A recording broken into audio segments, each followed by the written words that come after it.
नमस्कार, news call 24 में आपका बहुत बहुत स्वागत है।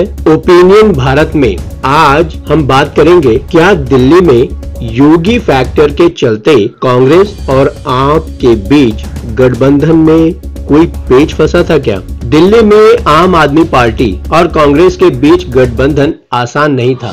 जिस तरह पंजाब में दोनों पार्टियों की स्थानीय इकाइयां नहीं चाहती थी कि गठबंधन हो, कमोबेश यही हाल दिल्ली का भी था। दिल्ली में एक तरफ आम आदमी पार्टी विधानसभा चुनाव में लोकप्रियता के नए रिकॉर्ड बना रही है, वहीं दूसरी ओर नगर निगम पर भी कब्जा करके पार्टी ने अपनी अहमियत बरकरार रखी है। पर पिछले लोकसभा चुनाव में जिस तरह आम आदमी पार्टी को कांग्रेस से कम वोट मिले, उससे दिल्ली को लेकर कांग्रेस बहुत उत्साहित थी। सामान्य तौर पर यही लग रहा था कि कांग्रेस किसी भी सूरत में आम आदमी पार्टी से कम सीटों पर दिल्ली में गठबंधन के लिए राजी नहीं होने वाली है। पर अचानक स्थितियां बदली और जिस तरह उत्तर प्रदेश में अखिलेश यादव ने कांग्रेस को 17 सीटें देना स्वीकार कर लिया, ठीक उसी तरह आम आदमी पार्टी ने भी कांग्रेस को 3 सीटें देनी स्वीकार कर ली, जिसे कांग्रेस ने खुशी खुशी स्वीकार कर लिया। ये कांग्रेस और आम आदमी पार्टी दोनों के लिए किसी कुर्बानी से कम नहीं था। वैसे तो इन दोनों पार्टियों के बीच गठबंधन के पीछे कम से कम 4 परिस्थितियां महत्वपूर्ण कारक हैं, पर उनमें योगी आदित्यनाथ पेच भी कम महत्वपूर्ण नहीं है। आइए जानने की कोशिश करते हैं, इन दोनों पार्टियों के बीच गठबंधन में उत्तर प्रदेश के सीएम योगी आदित्यनाथ की चर्चा क्यों हो रही है। 2014 और 2019 के लोकसभा चुनाव में दिल्ली की सभी 7 सीटों के वोटिंग पैटर्न का अगर हम विश्लेषण करें, तो आम आदमी पार्टी और कांग्रेस मिलकर भी बीजेपी को हराने की स्थिति में दूर दूर तक नहीं है। दिल्ली की सभी सीटों पर बीजेपी का प्रदर्शन 2019 में 2014 के मुकाबले भी काफी बेहतर हुआ। जैसे दिल्ली की सभी 7 सीटें जहां पर 2014 में कांग्रेस को औसतन 15% वोट मिले थे और आम आदमी पार्टी को औसतन 33% वोट मिले थे, पर बीजेपी ने 46% वोट हासिल किया था। 2019 के लोकसभा चुनाव में कांग्रेस और बीजेपी दोनों का वोट प्रतिशत बढ़ा, पर आम आदमी पार्टी का घट गया। कांग्रेस का औसत वोट शेयर अगर 22% रहा तो वो दूसरे स्थान पर रही। आम आदमी पार्टी का वोट शेयर 18% रहा और पार्टी की दिल्ली में सरकार होते हुए भी तीसरे स्थान पर पहुंच गई। बीजेपी ने अपना वोट शेयर 46% से बढ़ाकर 57% तक बढ़ा लिया। मतलब साफ है कि लोकसभा चुनाव में दिल्ली की जनता का वोटिंग पैटर्न राष्ट्रीय पार्टियों के पक्ष में रहता है। फिर भी कांग्रेस ने समझदारी दिखाई कि दूसरे स्थान पर रहने का अहंकार छोड़ दिया और आम आदमी पार्टी से गठबंधन कर लिया। वैसे तो दिल्ली की 7 सीटों पर आम आदमी पार्टी और कांग्रेस के उम्मीदवारों ने जितना भी वोट हासिल किया, उन्हें जोड़कर भी बीजेपी से वे बहुत पीछे हैं। इसलिए अकेले लड़कर बुरी तरह हारने से बेहतर है कि गठबंधन के चलते कम से कम इज्जत तो बची रहेगी। क्या है दिल्ली का योगी नाथ फैक्टर?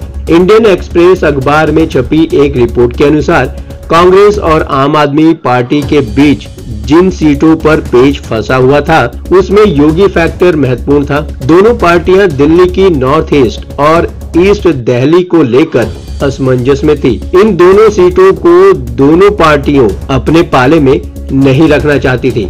एक वरिष्ठ कांग्रेसी नेता के हवाले से एक्सप्रेस लिखता है कि आम आदमी पार्टी शुरू से ही राष्ट्रीय राजधानी में एक साथ आने के पक्ष में थी, पर कुछ सीटों को लेकर मतभेद था जिन पर कांग्रेस दावा कर रही थी। पर आम आदमी पार्टी के प्रस्ताव में 3 सीटें शामिल थी, नॉर्थ ईस्ट, चांदनी चौक और ईस्ट। लेकिन यह हमें स्वीकार नहीं था, क्योंकि उत्तर पूर्व और पूर्वी दिल्ली की सीमा उत्तर प्रदेश से लगती है। इनमें से एक को तो मैनेज किया जा सकेगा, लेकिन दोनों को बिल्कुल भी नहीं। कांग्रेसी नेता के अनुसार हमारे जमीनी सर्वेक्षणों और 2019 के लोकसभा, 2020 के दिल्ली विधानसभा और 2022 के एमसीडी चुनाव में हमारे प्रदर्शन के विश्लेषण के अलावा हमें पता चला कि उत्तर प्रदेश के सीएम योगी आदित्यनाथ की एक रैली उत्तर पूर्व और पूर्वी दिल्ली में ध्रुवीकरण को गति देने के लिए पर्याप्त थी।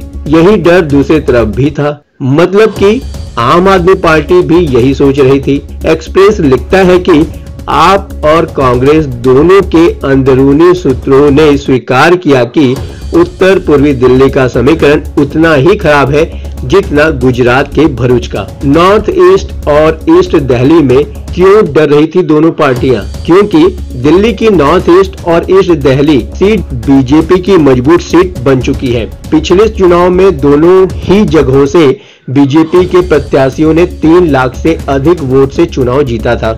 नॉर्थ ईस्ट से मनोज तिवारी तो ईस्ट दिल्ली गौतम गंभीर यहाँ से सांसद बने।